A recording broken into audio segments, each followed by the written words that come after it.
राधे राधे दोस्तों, मैं रेशु एक नई कहानी लेकर आई हूँ। सास लाई बहू की सौतन। हमारे चैनल पर नए हैं तो चैनल को सब्सक्राइब कीजिए, लाइक कीजिए और शेयर कीजिए। दुकानदार लड़की। माँ जी, बहुत बढ़िया क्रीम है, आप एक बार लगाओगी तो आपके चेहरे की सारी झुर्रियाँ कुछ ही दिनों में गायब हो जाएंगी। कुंती। अच्छा, फिर तो एक नहीं 2 क्रीम दे दो। वैसे कितने पैसे की है?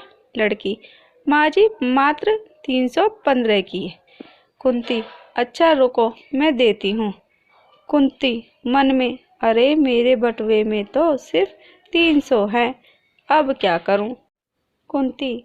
मेरा घर बस थोड़ी दूर है, मैं फिर बाद में ले जाऊंगी, अभी तुम मुझे बाकी का सामान दे दो।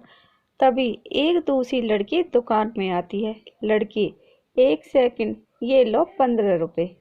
कुंती। पर बेटी, मैं तो तुम्हें जानती भी नहीं हूँ और तुम मुझे बिना जाने पैसे दे रही हो। लड़की। अब जान लीजिए आंटी जी, मेरा नाम स्वीटी है। टेंशन मत लीजिए, वो मैं आपको देख रही थी कि आपको क्रीम पसंद आई है, इसलिए सिर्फ 15 रुपए की बात है, आप मुझे बाद में दे दीजिएगा। कुंती। जीती रहो बेटी। वैसे तुम कहाँ रहती हो? तुमसे फिर मुलाकात करनी हो तो कैसे करो, तुम्हारे पैसे भी तो देने हैं। स्वीटी। रुकिए आंटी जी, मैं आपको अपना फ़ोन नंबर देती हूँ, आप मुझे फ़ोन पर अपना घर का एड्रेस दे दीजिएगा, मैं आ जाऊंगी, इसी बहाने आपसे मिलना भी हो जाएगा। कुंती। हाँ, ये ठीक रहेगा, लिख लो तुम मेरा नंबर। कुंती पास में ही एक मोहल्ले में अपने बेटा और बहू काजल के साथ रहती थी। कुंती की बहू काजल एक गरीब घर से आई थी, इसलिए कुंती अपनी बहू काजल को पसंद नहीं करती। वो अपने बेटे की दूसरी शादी कराना चाहती थी, इसलिए वो एक अमीर घर की लड़की ढूंढ रही है। काजल ने तलाक देने से मना कर दिया, वो बहुत ही सीधी सादी है और गरीब परिवार की है। इस कारण उसने अपनी सास को कह दिया कि अगर वो दूसरी शादी करना चाहती हैं तो कर सकती है, उसे तो बस अपने पति के घर में रहना है, चाहे जैसे मर्जी रहे। उसकी मजबूरी है कि वो उस घर को छोड़कर नहीं जा सकती, इस घर के सिवाय वो आखिर कहाँ जाएगी। इसी मजबूरी में वो अपने दिन काट रही है। कुंती। काजल काजल, मेरी मेहमान आने वाली ही होगी, जल्दी से गर्मा गर्म पनीर और आलू के पकोड़े तैयार कर। काजल। माँ जी, कौन आने वाला है? फोन तो किसी का नहीं आया है। कुंती। है कोई? तुझे क्या मतलब, तुझे जितना कहा उतना कर। कुंती। विजय बेटा, थोड़ा देर से ऑफिस चले जाना, मुझे तुम्हें किसी से मिलवाना है। विजय। मुझे पता है माँ, तुम फिर से शुरू हो रही हो, कोई ना कोई लड़की ही होगी, मैंने तुम्हें कितनी बार मना करा है कि मुझे दूसरी शादी नहीं करनी है। कुंती। तो पहले ही अशुभ बातें निकाल दे अपने मुंह से, अगर तूने दूसरी शादी के लिए मना किया ना तो मैं अपनी जान दे दूंगी। अभी कुंती बात कर ही रही थी कि तभी स्वीटी आ जाती है। स्वीटी। नमस्ते आंटी जी, कैसी हैं आप? परेशान तो नहीं हुई ना? स्वीटी।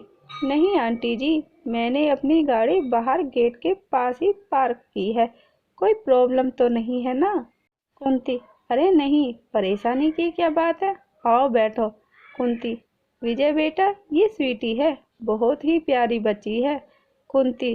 स्वीटी के साथ बहुत मीठी मीठी बातें करती है, ऐसे ही अक्सर कुंती स्वीटी को घर बुला लिया करती थी या फिर विजय के साथ उसके घर मिलने चली जाया करती थी। विजय मजबूर था, अगर वो इन सब के लिए मना करता तो कुंती अपने आप को कुछ कर लेती। एक दिन काजल विजय को समझाती है, सुनो जी, मैं यही कहूँगी, अगर माँ जी को कुछ हो गया तो हम दोनों ही जिम्मेदार होंगे, आप स्वीटी से शादी के लिए हाँ कर दो, माँ जी अपने आप ही स्वीटी से बात कर लेंगी। विजय शादी के लिए तैयार हो जाता है और उधर स्वीटी भी शादी के लिए हाँ कर देती है। स्वीटी। आंटी जी, मैं जानती हूँ आप काजल के घर में रहने से खुश नहीं हो, पर आप चिंता मत करो, मेरे पास बहुत पैसा है, हम दोनों खूब ऐशो आराम से रहेंगे, खूब मजे करेंगे। कुंती, पर एक शर्त पर, अब से तुम मुझे आंटी जी नहीं माँ जी कहोगी। विजय और स्वीटी की शादी हो जाती है और कुंती अपनी बहू काजल के लिए सौतन ले आती है। जैसा कुंती ने सोचा था वैसा बिल्कुल भी नहीं हुआ। स्वीटी ने तो आते ही अपना रंग दिखाना शुरू कर दिया। स्वीटी, अरे ये घर अभी तक गंदा क्यों पड़ा है? क्या यहाँ पर कोई काम करने वाली नहीं है?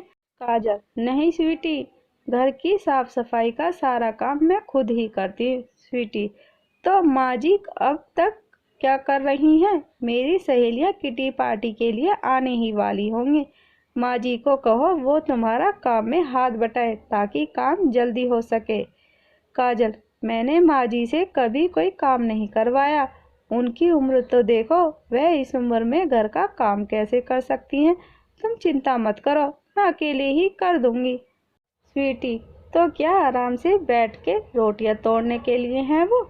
मैं उन्हें अभी बुलाती हूँ। स्वीटी, माँ जी, ओ माँ जी। कुंती, कैसी बातें कर रही हो स्वीटी बहू? जब से काजल बहू आई है मैंने घर के किसी काम को हाथ नहीं लगाया। मैं तो घर के काम करना कब का भूल चुकी हूँ। स्वीटी, तो अब कर लो, अभी तो कर सकती हो। मुझे कुछ नहीं सुनना, चुपचाप घर का काम कीजिए, ऐसे इस घर में कोई नहीं रह सकता। कुंती सोच में पड़ जाती है। उसने अपने पैरों पर खुद ही कुल्हाड़ी मारी थी। काजल जैसे बहू के होते हुए उसने स्वीटी जैसी लड़की को अपनी बहू बनाया, जिसकी वजह से आज वो इस उम्र में घर के काम कर रही थी। स्वीटी की सहेली, क्या बात है स्वीटी, तेरी तो दोनों नौकरानी बिल्कुल बेकार है। इन्हें तो जैसे घर के काम करने ही नहीं आते। देख, इस बूढ़ी नौकरानी ने मेरी साड़ी के पल्ले पर दाल गिरा दी। स्वीटी, क्या? रुक, मैं अभी इन्हें सीधा करती हूँ। स्वीटी, तुम्हारी हिम्मत कैसे हुई मेरी सहेली की साड़ी को खराब करने की? अब तुम भूखी रहोगी, तुम्हें पूरा दिन कुछ खाने को नहीं मिलेगा, तुम्हारी यही सजा है।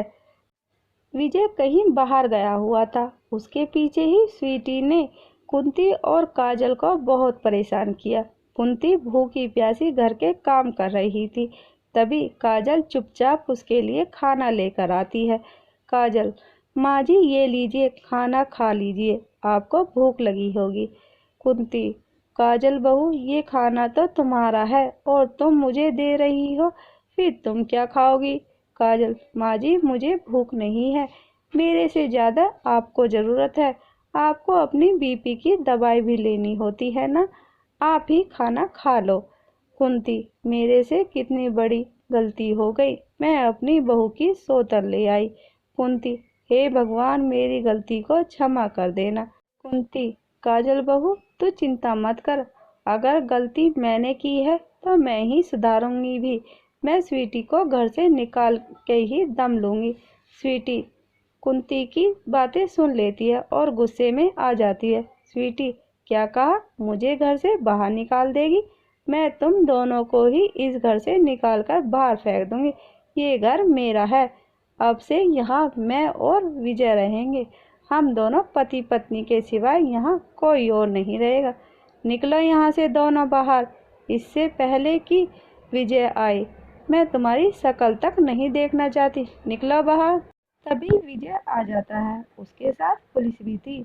पुलिस, मिस्टर विजय, आपने सही समय पर हमें इस लड़की के बारे में खबर कर दी, वरना आपका पूरा परिवार खतरे में आ सकता था। विजय, माँ, इस लड़की का नाम स्वीटी नहीं चांदनी है। आज सुबह मैंने अखबार में इसके बारे में पढ़ा, ये एक चोर है, आप दोनों को घर से बाहर निकालकर ये यहाँ अकेला रहना चाहती थी, ताकि इस घर को अपने नाम करके सब रुपया पैसा बटोर कर यहाँ से रफू चक्कर हो जाए।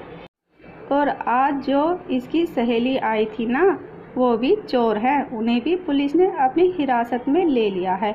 ये पूरा एक गैंग है जो रुपया पैसा जायदाद अपने नाम करके रफू चक्कर हो जाते हैं। वरना खुद ही सोचो, कोई अनजान लड़की आपको क्रीम के लिए पैसे क्यों देगी और एकदम से दूसरी शादी के लिए हाँ क्यों करेगी?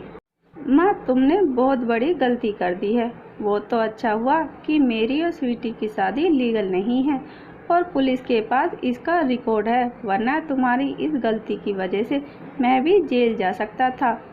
मुझे माफ़ कर दे विजय बेटा। कुंती, काजल बहू, मैंने पैसों के लालच में आकर अपने ही बेटे की ज़िंदगी खराब करनी चाहिए। कुंती, इंस्पेक्टर साहब, ये स्वीटी बहुत गलत लड़की है, इसने मेरा क्या हाल कर दिया। मेरी काजल बहू कितनी अच्छी है, लाखों में एक। बड़ी आई थी मेरी काजल बहू और मुझे घर से निकालने वाली। अब तू जेल की सलाखों के पीछे जब सज़ा भुगतेगी ना, तब मेरे कलेजे पर ठंडक पड़ेगी। कुंती को अपनी गलती का एहसास हो जाता है और वो अपने बेटा बहू को गले से लगा लेती है। दूसरी तरफ स्वीटी और उसके साथियों को जेल हो जाती है।